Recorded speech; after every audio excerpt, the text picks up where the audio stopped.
So yan, nilagay na natin kakadwa. Pwede na natin siyang lagyan ng hangin. So lagyan ko lang ng hangin kakadwa.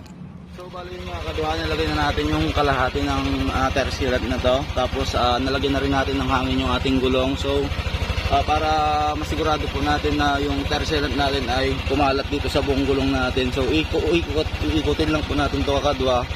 Pero ang ginawa ko kakadwa, pinandar ko na lang yung motor para hindi na tayo maghirap na sa kamay sa pag-iikot. So papandarin na lang